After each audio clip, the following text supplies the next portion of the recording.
Welcome into another episode of the Viva Albertos podcast. I am your host, Jake Wood, joined by Mr. Plastastic 17 Scott Plaza, writer for the site. Also, Gabe Simons, writer for our site, Viva Albertos. Tonight, we are joined by writer for the Belleville News Democrat, Jeff Jones. Jeff, thanks for being here.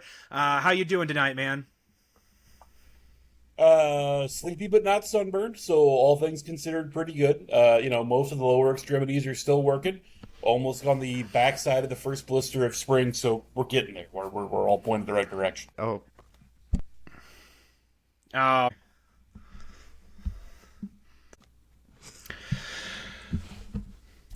So, yesterday was Valentine's Day, Jeff, and you wrote a story about 6 different Cardinals actually getting engaged over the winter. Can you kind of give us just kind of like some broad stroke details about who and kind of what was in the story? Because love is still in the air, and it was an enjoyable read for us. Well, thank you. We'll see if I can do the 6 top of mind, because for 3 days I was trying to do them all at once, and I was always missing somebody. So Mason Wynn, Victor Scott, Michael McGreevy, Gordon Graceffo, Bryson Motts, and Ryan Fernandez all got engaged. Wow. There we go. All got engaged over the winter, and so I thought it would be fun to talk to all 6 of them kind of about how that went. What they did, what the process was like. There was a lot of stuff, frankly, that didn't make it. I went way longer than I expected with all 6 of them. So, the final story ended up being about 1,400 words and doesn't have word 1 on any of the jewelry design process. And let me tell you, all 6 of them very heavily involved in the ring design. Lots of conversation about where birthstones may fit on the band and how that needed to be working into the broader diamonds involved there. So no, it was a lot of fun. Honestly, that's the kind of story that I think fits spring super well, because on February 14th. There's only so much you can write about BP that hasn't happened yet. So nice to kind of touch base with some of those guys too, and a chance to get to know them as well. Like a guy like Bryson Motts, who I think a lot of Cardinals fans don't have really any exposure to at all. I thought it was an interesting opportunity to let him just sort of talk about himself, right, and in his life. I also, frankly, was just so fascinated by the Ryan Fernandez experience. His fiance does in-game hosting and sideline reporting in Houston, and he actually proposed during the broadcast of the Texas Bowl, walked himself down on the field during a college football game in front of 60,000 people. He had sort of the funniest version of this, because he was saying that he got down on one knee, he made it out there in front of the whole crowd, and was kneeling. It took him about 10 seconds to realize he hadn't actually said anything yet. And he needed, in fact, to ask her. And she said yes, was very excited. So just a lot of stuff like that was fun, easy to digest in the opening of spring. All right, go ahead, Scott. With my Valentine's Day? Is that what you're talking about here? Yeah, sure. How was your Valentine's Day with your wife? Mine was extremely self-serving. I got my wife a golf club fitting because she was a Division II college center fielder. She played volleyball, swimmer, so great athlete. Hits the golf ball a ton, but using her grandma's clubs from 1976.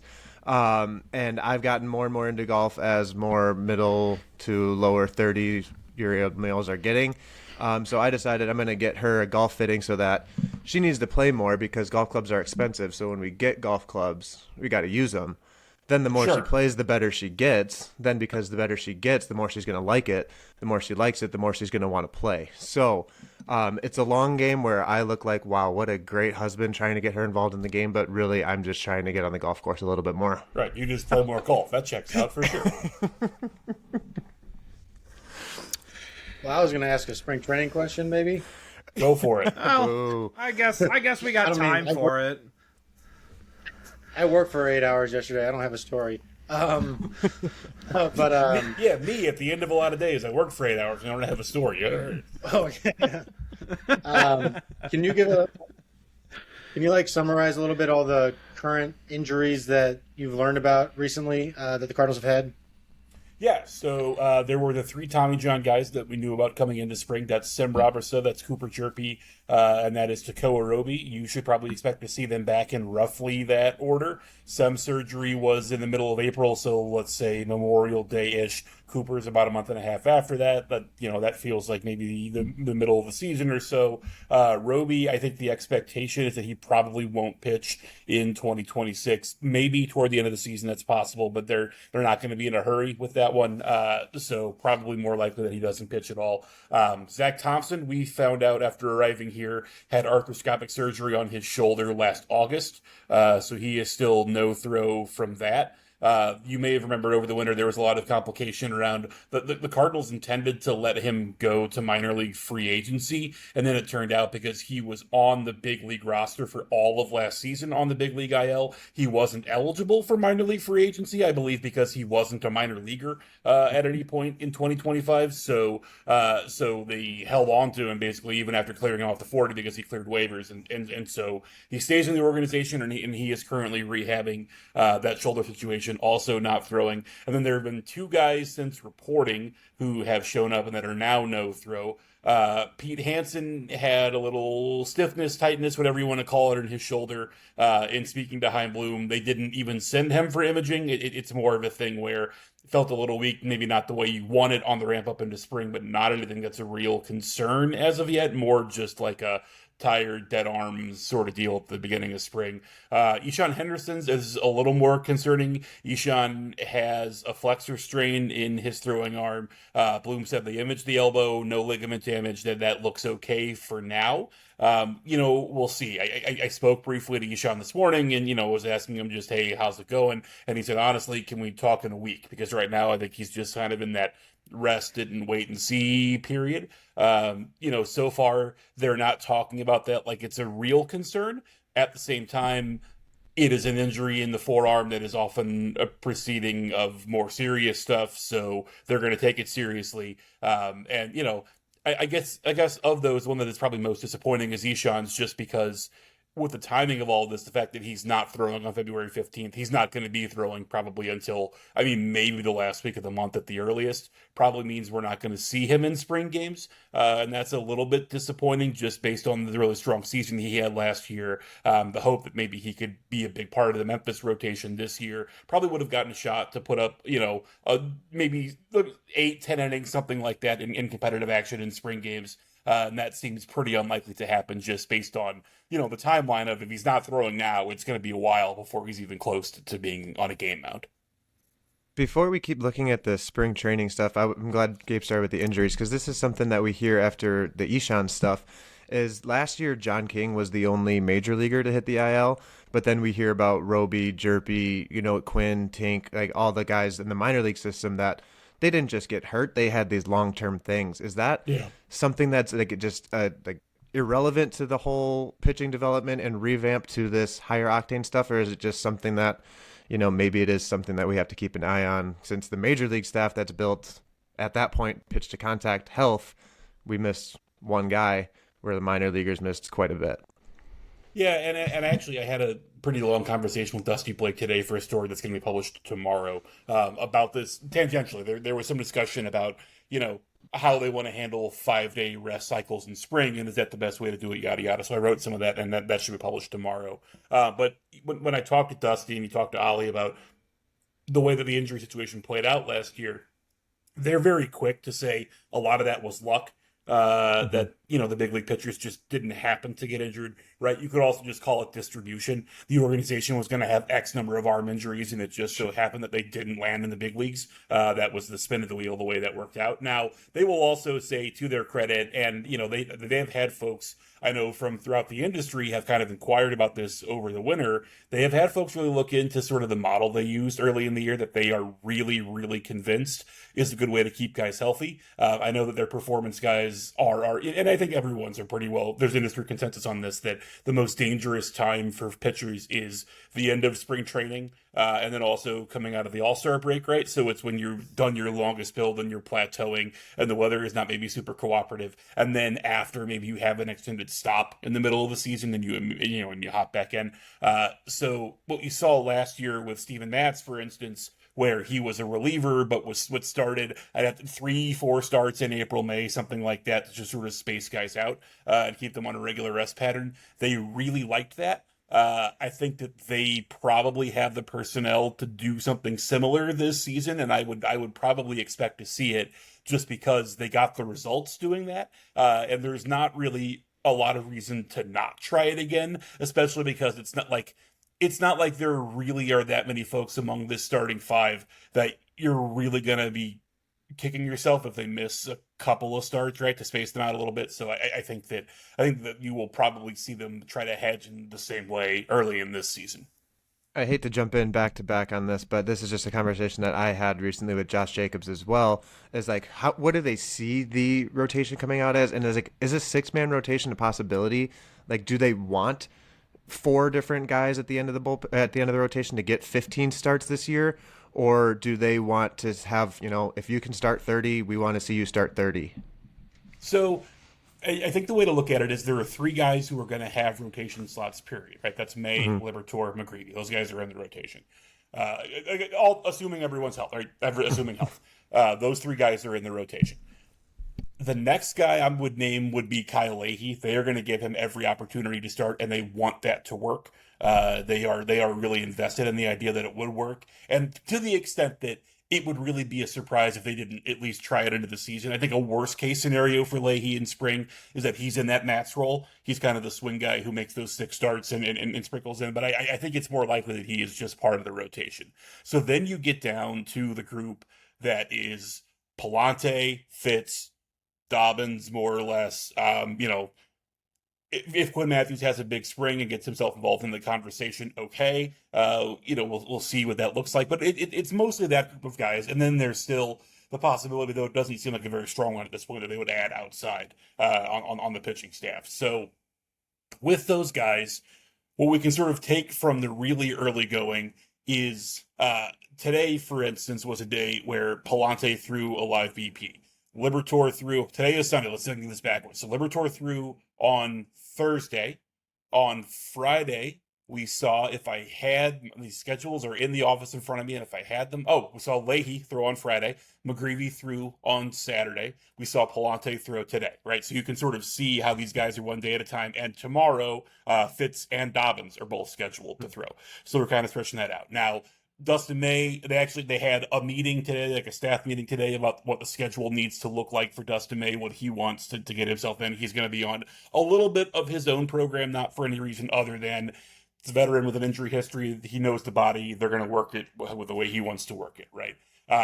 Dobbins is the one that is really sort of the wild card right now because there's not a good sense, and we'll get a much better sense tomorrow after he throws live, frankly, of where they think he is at in terms of his rehab. So tore an ACL last June covering first base.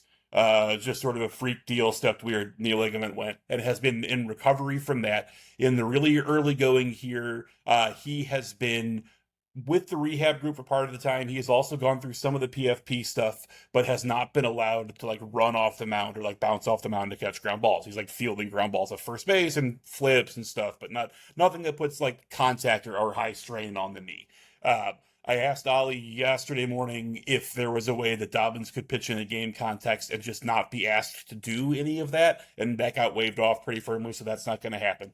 If he's going to pitch in a game, he's going to be ready to pitch in a game. Now, the fact that they're having him throw live BP suggests that they're pretty confident. I know that he had some doctor stuff around this week where they were hoping to firm it up. All of that is to say that more likely than not, Dobbins is probably a real option come opening day. If he is not, then the problem more or less solves itself because you just kind of have a group of 6, and whether it's Fitz or Palante or Leahy, one of them is number 6, and they worked him in that way. If Dobbins is also part of the conversation, then it's a little more complicated, and maybe you're talking about a group of Fitz, Dobbins, and Palante where one of them is in the Memphis rotation and the other 2 are on the big league roster, something that looks like that. You kind of stole my question to follow up was, about Leahy and kind of his progression being, growing into that starter's role. And do you see him as kind of like the likely Matt's role to fill from this standpoint, because it would allow him to, both get that starting opportunity in certain spots, and then also allow the Cardinals to kind of use him in the relief role where he's had a little bit of major league success. And we saw like Matt's last year, rather than throwing a side session, he would just, middle of his week would go and pitch in a game. Yeah. And that was kind of his quote unquote side session. Is that kind of the way the Cardinals could have their cake and eat it too, in a sense? Like they would maintain that eighth reliever, but also give them a little bit of that flexibility in terms of like giving guys additional rest early in the season, like you had kind of touched on. Yeah, I think that for them, their ideal outcome would be that Leahy pitches well enough that he's not that guy. I think for them, the ideal outcome is that probably one of Fitzdobbins or Palante becomes that guy, and I really don't have a good sense for which of the three that would be, but my guess is that's probably more what they would want. And then, in terms of the role that Leahy had out of the bullpen last year, I think that they think that Matt Swanson can do some of that. I think that the hope is that Swanson can be maybe kind of a 2-up guy. The other possibility, if Swanson pitches his way into, frankly, higher leverage than that, right? Like say Swanson takes some of the eighths that we think that Stanek maybe is going to get. I think that they are hoping that Gordon Graceffo can develop a little bit and take some of those innings. Now, there are some roster complications in terms of Soriano doesn't have any options and Pusher does Rule 5, and there are some things that are challenging there. The other thing to consider too is that Graceffo has so far been grouped with the starters early in camp, not because the Cardinals are expecting him to start, but because he may be starting games for Italy in the WBC. So they are putting him on the kind of program where he is able to stretch and get involved in that. Now, the way the WBC rules work, in the first set of prelim games, no pitcher can throw more than 60 pitches in that stretch. So it's not like Graceffo's going to go throw like 6 innings for Italy, right? But he could very easily throw 3 or 4 innings and hit that 60 pitch limit. And at that point in spring, you would want him to be on a starter track so that he can handle that when he gets there. So, and it's these guys will tell you it's always easier to just go up and come down than to only prep for 2 or maybe 3 ups and all of a sudden being asked to get 4 or 5. So I do think that some combination of Swanson and Graceffo, and then whichever of those 3 guys doesn't hold a rotation spot, are more likely. Leahy could do it, but I think they would like him to be more important to them than that. I'm going to ask another staple of spring training questions, which is best shape of his life. We all saw the photo of POBO losing 33 pounds. Yeah. Is there any other player who has like a more subtle physical difference that maybe they could claim as the best shape of their life? So I'll say I have a serious one and a more fun one. The fun one is Jason Isringhausen.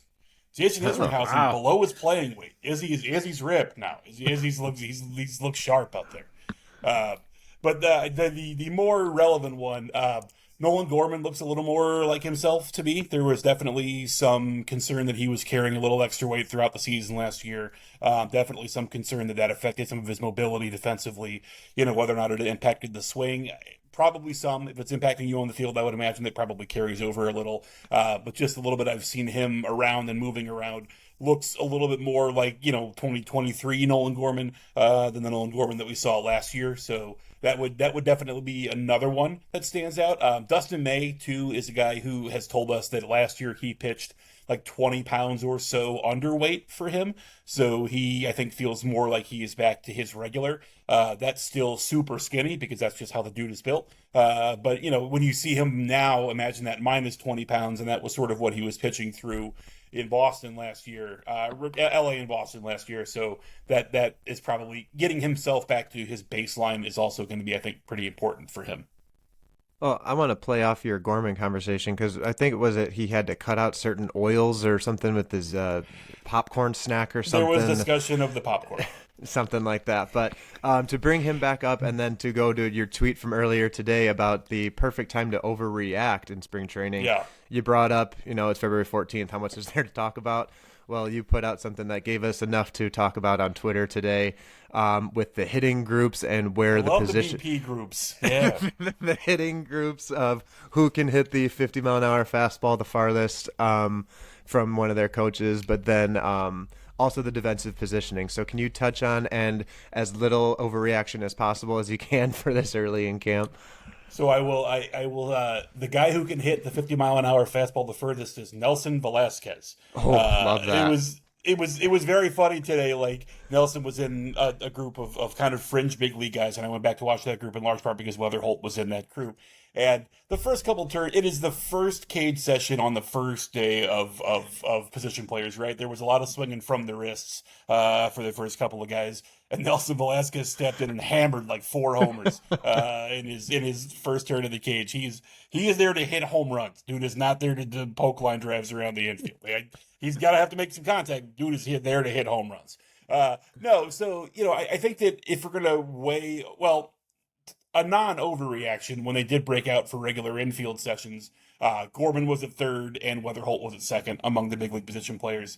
That is no surprise to me. I think that it's been pretty clear all winter that has been their strong preference, that when things worked out the way that they would with Arenado and Donovan, that Weatherholt would play a lot of second and Gorman would play a lot of third. So not surprised to see that, but it's like, okay, that is about what we would think would happen. The BP groups are a little silly just because at one point, the 4 minor league catchers are all together and all that, but they are roughly grouped into big league guys and minor league guys, in part because there is some, like, the big league guys, the A group hits first, right? So they're going to get to come off the field sooner and go play golf and do all that, right? So there are small, priorities there. So if you wanted to massively overread on the first day, what I told somebody was that on February 15th, you would rather be Cesar Prieto than Brian Torres, just based on the way that those things are scheduled out, and you wouldn't hate being Nelson Velasquez, just based on where that landed. The only other thing I'll say, though, that isn't kind of accounted for by that stuff is that I really can't imagine a scenario where they start the season with only 2 catchers on the roster, especially counting Herrera as one of the catchers, right? There's just no way it would make sense to me for them to start the year with only Herrera and Pages, so there is going to be a third. Whether that's Crooks, whether that's Pozo, some of that is going to depend on what happens in spring and how guys look. But I would absolutely expect there to be a third catcher. And as a corollary, the other thing I would say too is that Jose Fermin graduated into like the Jordan Walker, Victor Scott part of the universe, right? So firmly with the big boys, having now been out of options, and he and Sajasi are both going to get a lot of look in the outfield this spring. They're going to see what it looks like. They're still going to shop outside for a right-handed veteran bat, though they have not really been that interested in the guys who are on the market, which makes me wonder about a trade. So that still remains a possibility. But of the way that those things looked today, it seems like Fermin is a guy that they are at least interested in giving a decent amount of look to. And of course that they are counting Weatherholt among the big league players, which I think we all pretty well expected throughout the winter. Could they put Velasquez in that right-handed power bat conversation, and then possibly take that spot of that Brian Ramos 40-man? Yeah. I mean, I think that the hope, that the reason that you sign Velasquez is the hope that you find something and he looks like that guy, and then you get away with it for that cost, as opposed to the whatever $4 million you have to pay Randall Grichuk to be 8% better or whatever it would be, right? The only other thing I would add, though, is that the Ramos thing is interesting because, again, doesn't have any options, and so we'll see what that looks like. They do have a whole bunch of like IL stuff they can do. They can probably move they can move Jerpy and Roby both at a minimum to kind of to free up some spots here in the early going. So they do have some flexibility. But I do think the lack of guys with options, like the Granillo for Soriano trade, stuff like that, is super interesting to me, just in terms of what it says to me about the differences maybe in some of the way that Bloom is going to manage the roster versus how Mozeliak managed the roster over the last several years. I think we have some pretty clear indications that they're going to be fairly aggressive about churning some of those guys and not be quite so precious about so much of the control and waiver avoidance type stuff. Going from Nolan Gorman to another bat who the Cardinals or of the Cardinals who is probably in a very needs to show something type of year. Let's talk about Jordan Walker. This is somebody that a lot of Cardinals fans are really pressed on paying attention to what his spring looks like and ultimately what his season ends up being. And what are you seeing in your mind's eye? What does he do? What does he look different in his stance? What are you noticing early on about in his early work? Like, to borrow from Scott's point, like, not to do too overreactionary, but kind of what is that looking like, and did it look different or better in your opinion, just kind of what you've seen so far from him? So something I will confess to about myself is that, like, I am not Mr. Watch a Swing and I can tell you what they changed. That's not in my bag, right? You put two clips of video next to each other and I can look at them and go, sure, they did this, right? All of that to say, for me, spring with Jordan Walker is, like, not remotely interesting, because if he's healthy, he's going to play right field. They're going to put him out there on opening day and they're going to let him go. To me, the only question with Jordan is he going to hit in the regular season or not, right? Like, I know that's such a simplistic way of looking at it, and obviously the time and the investment he put in over the winter to go to Driveline, he lives in Florida full time. He was at Cressy with everyone else all throughout the winter to do all the stuff that you need to do to sort of clean your swing up and reinvent yourself to get back to the hitter that you've been for a long time. He's done all of that, but he's also done some of that in the past, and it didn't matter, right? And so for me, it's like, he's done everything you could ask him to do reasonably, other than hit in the big leagues. And so the question is, when the lights come on and the season gets going, he's going to hit or he's not. And if he doesn't, then they're going to have to make some difficult decisions there, and they're going to probably end up looking at what a long-term fit looks like for him. And if there are other organizations sniffing around that think they can unlock whatever, that's what happens if he doesn't hit. They don't want to get there. They want to get to the regular season. They want to see the process pay off, and they want to see him just go. And there is, I think, real sincere belief around the complex that's going to happen for him. A lot of people talking about how much different he seems to be just interpersonally, right? In terms of the openness to how the process is going and the willingness to engage and some of the dialogue back and forth. All of that is better from when you talk to folks about, who are involved in it. So we'll see. If he hits, then they are going to be thrilled. And if he doesn't, and it gets to be, June 1st and the OPS still starts with a 5, then it's going to be really challenging to kind of see what moving forward looks like. I have sort of a two-part question, which is, what is the injury status of Lars Nootbaar? And if you assume that he will have to start the year on the injured list, which, considering his kind of a weird surgery, wouldn't be a crazy assumption, what would the plan be at left field, would you think? Boy, was that a good question. In terms of injury, so as Chaim explained it to us the other day, Nootbaar is at a part in his recovery where he is utilizing one of those altered gravity treadmills as part of the recovery, because he's not putting full weight on both of his feet yet. The Cardinals ordered one. It's coming, but it like literally just hasn't arrived yet to be installed into the facility among all the rebuilds they're doing. I suggested to a couple of folks around here that when it does arrive, they should shoot an unboxing and then text it to Tommy Pham. Be like, look, the treadmill. Nobody's gonna think that was nearly as funny as I did. But because the treadmill is not on campus yet, Nootbaar is going to stay in Southern California until he gets to a point where in his rehab where he is going to be able to continue that in Florida. All of that is to say, I have no expectation that he's going to be ready for opening day. They're not going there yet. I just, throughout the winter, literally from the day they announced the surgery, and I Googled the surgery and went, oh, that's the thing that ended Yoenis assessment as his career. Then it was like, oh, okay, so this is much longer term than it appears to be. And I think that they have sort of throughout the winter operated in a way where if he's ready on opening day, great, but it would probably be a pretty big surprise if he is. In terms of who is going to play left field, I don't know. I don't know. They don't know. That in theory would have been where they would have liked an outside addition. I think that they were really interested in Austin Hayes. Austin Hayes really interested in playing every day, and that was not a guarantee they could really give him. Just in terms of, the need is a little more platoony and a little more, is going to be a little more sparse once Nootbaar is back. And so the fit maybe wasn't there in the way that they wanted it to be. So now the question is, okay, is there a trade piece that makes sense that fits that? I think that pretty well everybody can look at the stories coming out of Baltimore the last couple of days about Kobe Mayo and Ryan Mountcastle and scratch their chins and draw an obvious match there. And maybe I think that's not impossible. I think that's a thing that they would probably consider.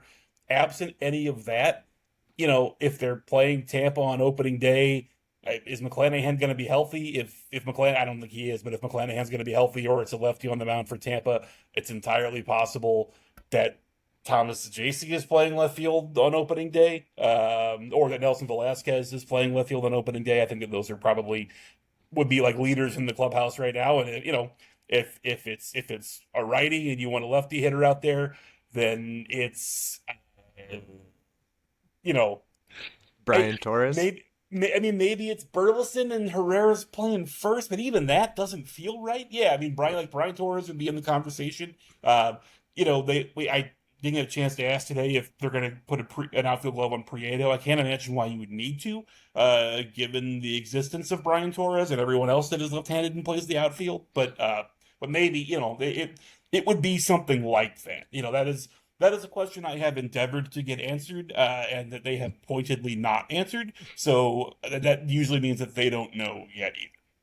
I'm going to bring that to Herrera then. We saw the video of him throwing with catcher's gear on. Obviously, It makes the most sense to put him behind the plate for right now. Let's see what he's got. But going to the WBC, was that just because he's healthy, but the insurance issue was a thing? And then to follow up on that, if he is healthy but just cannot handle the catching, I was under the impression it's like catcher or DH this year, but now is there potential for outfield and first base? I feel like the jostling around is just not the best thing they want to do this year. So that's where I was kind of wondering what his future is. So a couple of things. The videos of throwing that you saw today, I don't know if you could tell from the videos that he was throwing weighted balls today. He wasn't throwing like regular baseballs, so he was still doing some rehab adjacent type stuff. He has like played catch and flip the ball back to pitchers, like while he's catching bullpens and stuff. But I have not yet seen him like full go pop and throw to a base since I've been down here. So we'll see. I guess what it looks like. In terms of positional stuff, I think that you're right that for right now, it is probably catcher and DH. I also think that they are likely being fairly pointed about they are invested in this working if he is invested in this working, and I think that they are not eager. They're not trying to put like alternatives into the public, right? They're not trying to be like, well, if he doesn't catch, maybe he'll play first base, because the way everyone in the universe will hear that is he's not going to catch. They're going to pretend that he's going to catch, and then they're going to let him play first base. Right. So I think that they are sincerely invested in at least letting that play out. Whether that's possible in terms of where he's at in rehab by the end of the spring, whether he can handle it defensively, we'll see. They hope so. Again, they are very willing to try for a number of reasons. Like if the bat plays at catcher, then it's an elite level player, right? Anywhere else, it's a really good offensive player, but not kind of impactful in the same way.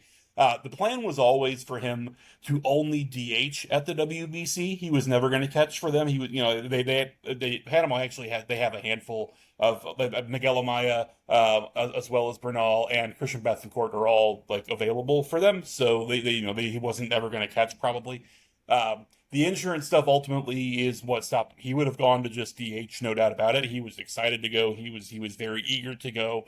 The insurance just didn't come through. And so, where you're at when he's at in his career, there's just no way you can go do that and risk it. Especially, not all the injuries were in the arm last year, right? He had like a weird knee injury and lower half stuff throughout the year, too. It was not a situation where he was going to be able to risk it.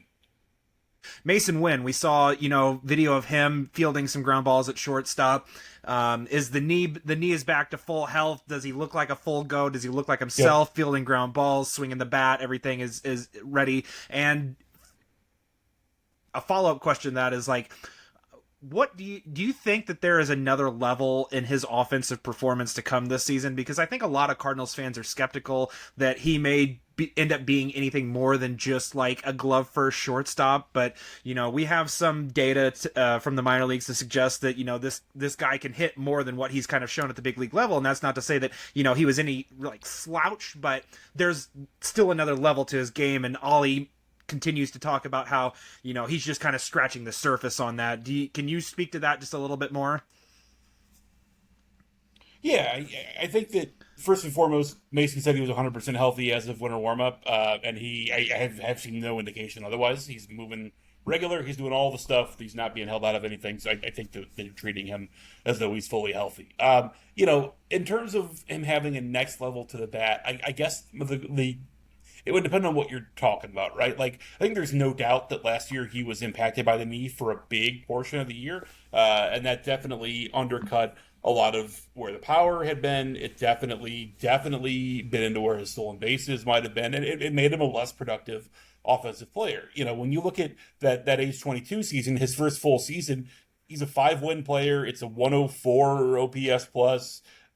Is that his peak? You wouldn't think so. Like, you would think at 22 that there was still some room to grow, especially in the bat as he got a little stronger and matured a little bit. So, I don't know that he is ever going to have like a Carlos Correa offensive season even, but Right. Is he going to have a couple of years where he pops 20 homers? Is he going to have, if the OBP is 350 instead of 315, that's an entirely different player, especially if he can run.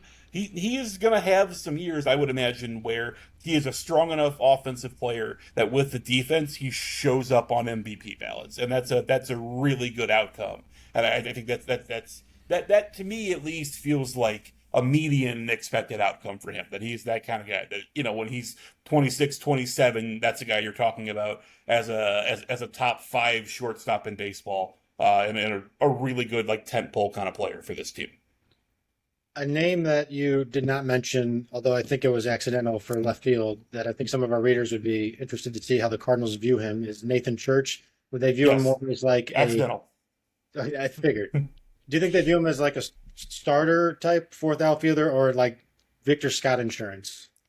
I think of those options, fourth outfielder probably is what fits it. I will say, and I should have remembered Nathan Church, because both Bloom and Ollie the other day made a point of mentioning how confident they were that there was more in Nathan Church's bat than he showed last year. And like, sure, I guess they are. But also that to me was a flag that like, oh, they're not going to get an outfielder from outside. Like, they have sort of pivoted to actually Nathan Church is in that way where it's like, if they don't get someone, then there's a lot more conversation about Nathan Church, right? That hit my ear the other day. So yeah, he is for sure. I think that when you look at the way the roster is constructed, he is the fourth outfielder. He is definitely the other guy who plays center. He is the guy that you would look at in the corners, defensive replacement for Jordan, for left fielder X. So the left fielder is an infielder or Velasquez or whoever, you're going to want a defensive replacement out there at some point probably. So definitely Church falls into that. And, they are sincere when they say that they believe that there is a lot more in the bat than he showed in the big leagues last year. And that's not uncommon, right? Like, especially not even with the Cardinals, but also just sort of around baseball, really common for guys when they have that first small stretch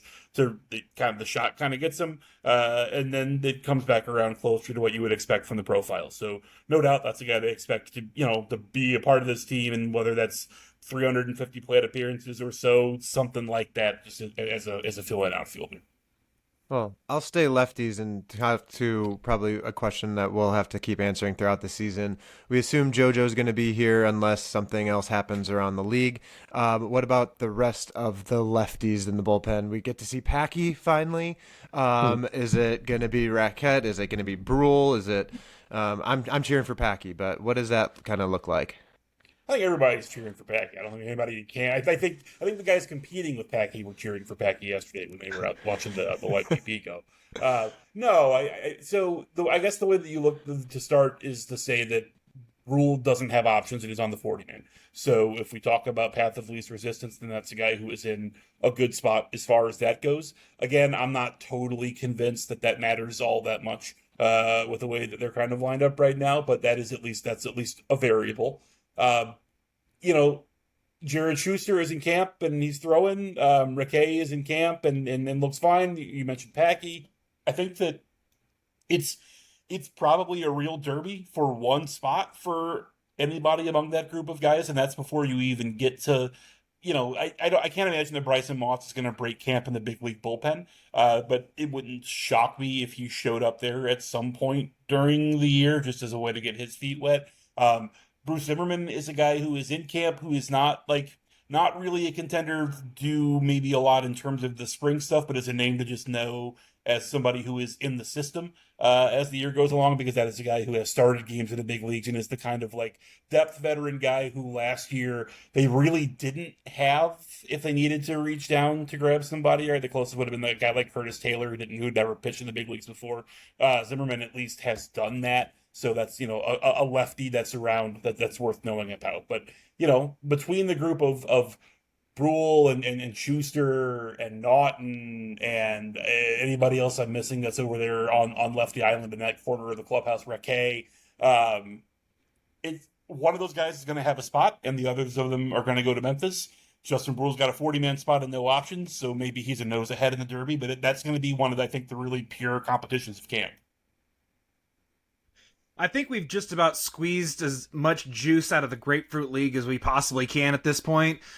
So let's kind of take a look back to the offseason this past year. And what were some of your thoughts and impressions of Chaim Bloom and kind of what he was able to orchestrate in his first offseason as president of baseball operations for the St. Louis Cardinals?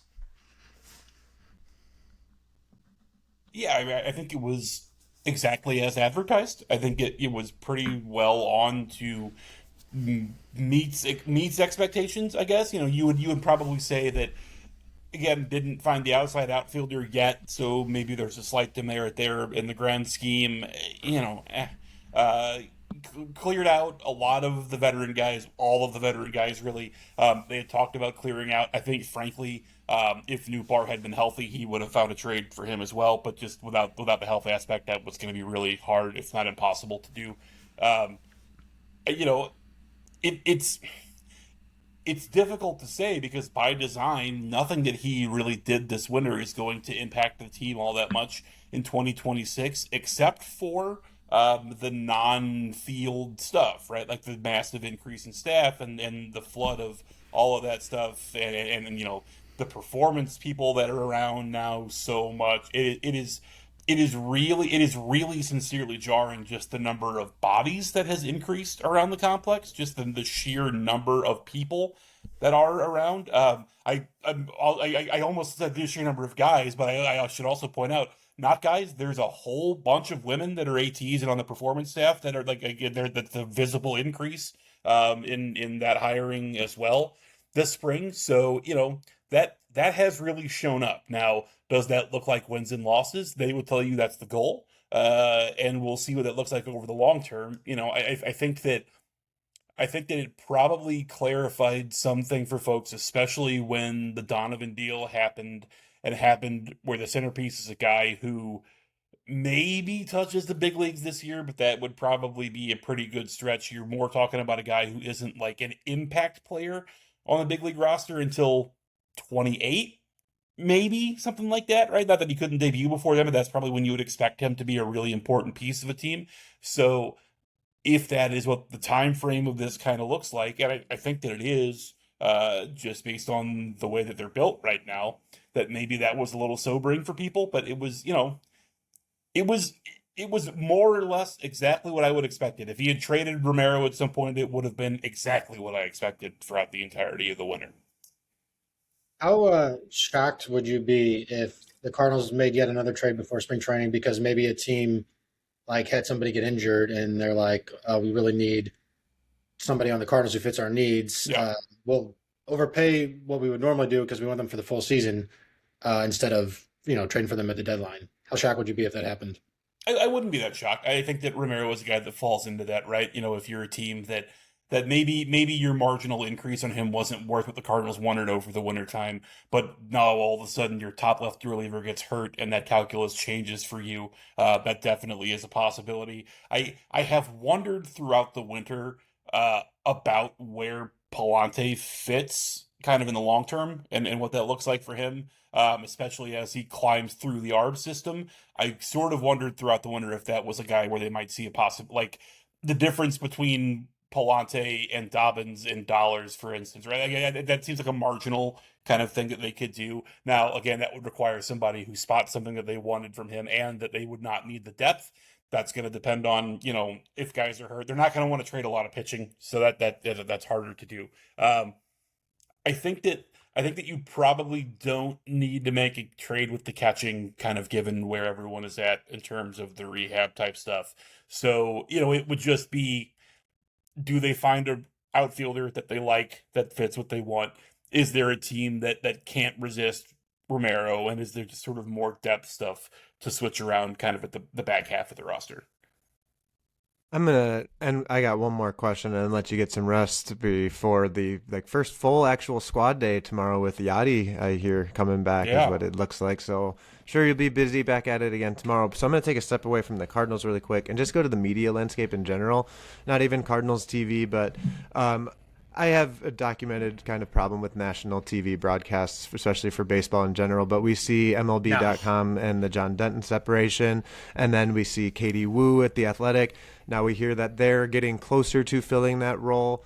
But with you being able to be down there and giving us the content that we're getting, is there any concern, or is there a challenge that you're kind of putting on yourself to give us more now that we're going to be down 50% of the beat writers that we're used to hearing and seeing and things, and where do you see the local media landscape kind of heading in this direction? So it is definitely something that I think about, we knew for a long time that Katie was going to be going to LA. She was very convinced they were going to fill the job. I was a little less convinced that they were going to fill the job for any number of reasons. She works there. I don't. What the hell do I know? We kind of knew that was coming.